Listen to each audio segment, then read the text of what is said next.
Okay, so we're going to demonstrate how to hold a baby on our new high frequency jet ventilation. Just going to hit a couple high points before we get into actually holding. So obviously everybody needs to do hand hygiene. We are going to want a minimum of 4 coworkers to assist with this process. So one of them has to be an RT. 2 of them need to be nurses. Ideally, the 3rd would be a nurse, but if we have an unlicensed coworker that's available and it's a busy day, we could use that person in the capacity of moving our bed and our chair and some equipment around. Today we are going to have Spencer, who you can't see yet, but he's going to be our dad. He's going to be holding baby, but it could be a mom. So just think about the things we need to have them do before we have them do skin to skin. Make sure they've used the restroom, make sure they've eaten. If it's a mom, make sure she's pumped, make sure she's taken pain medicine if she's post C-section. Think about things with the baby that we need to do before we get baby up to hold. So we want to make sure we suction. We want to make sure that we've sedated, that we've got a hat in place to promote thermoregulation. Secure all of your lines. If baby has umbilical lines, make sure those are nice and secure. The other thing we want to think about is if the baby has, well, they will have a tube because they're, on a jet ventilator, but we have this awesome stuff in our parent binder that talks about kangaroo care. So make sure that we've had the parent or whoever is holding do their chlorhexidine cleanse. And so all of the instructions for that are on here. If they are going to be having their cell phone, which is okay, just make sure they wiped that down really good before they're holding. And then when we are ready to kind of start the process of moving baby over, also make sure parent has an open front gown. So we want to be able to put baby skin to skin and then be able to easily close that. So no tank tops, we're not shoving the baby down inside the tank top or anything like that. Okay, so as we get baby ready for transfer, the first thing we want to do is put baby prone. So we're going to position prone.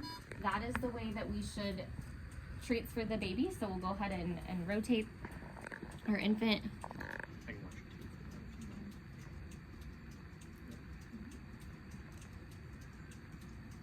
Okay. And then it wouldn't be a bad idea to make sure we have all of our unplanned extubation supplies available. This is a delicate process and things can happen during the transfer.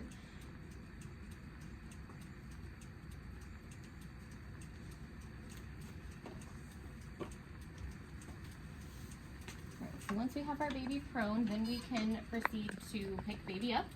So we'll have one person who's kind of holding the baby and one person who's kind of holding the tube. And then we'll have our RT kind of manage all of our lines.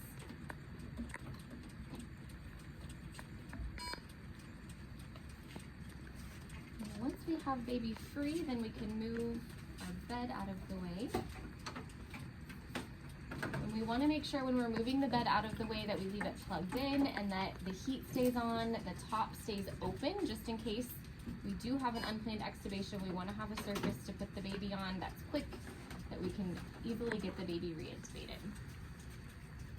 I'm just going to add, we want to watch our RT jet circuit there so we don't have water shooting up into the baby there. So I'm trying to keep that tubing kind of pinned with a little bit of a U-curve there.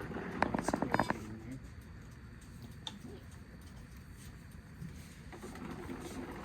If mom is experiencing a lot of pain or she doesn't transfer well, you could have her already sitting in the chair.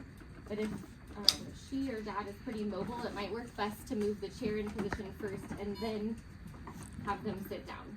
We want to make sure it's locked just so that they don't go rolling away when they sit down. Okay, go ahead and have a seat. I'm going to get a bedside table to hold our box. The jet box. And you might have to raise or lower this depending on the mom's height, but as high as possible would be the goal for our box.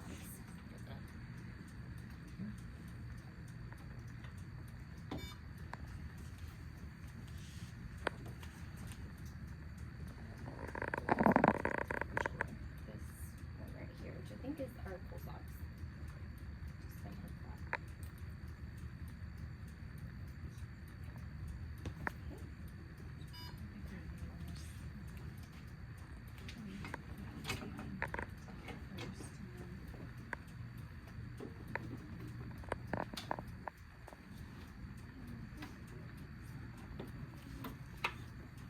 you might have to have the parent move as far over to the table as possible in the chair, which also will give them a place to kind of rest their elbow if they need to, because you don't have a lot of distance from this box to the baby.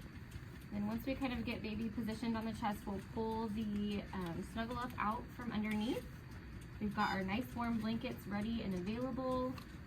And then we're gonna make sure that we educate the parent that at all times we need to have one hand under the baby's bottom and one hand on the baby's back so that we don't slide.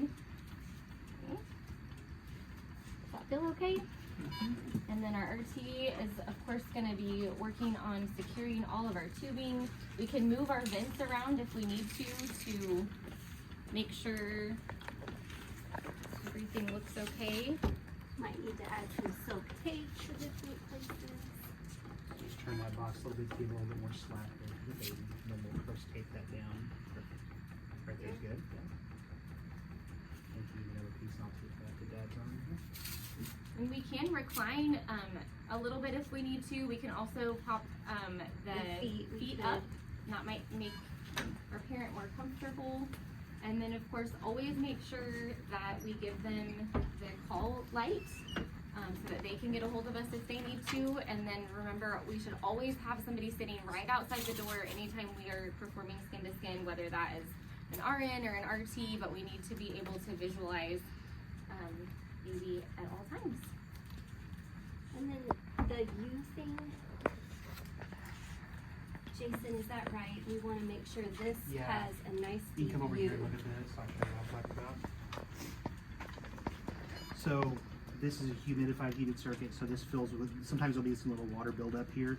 If it's too tall, what happens is that water can go down and then go into the baby circuit and then go into the baby's lungs. So what we try to do is just keep that kind of in a nice U shape there. That way if there is a little bit of water pooling, it'll kind of catch down there and not get shot up into the vent.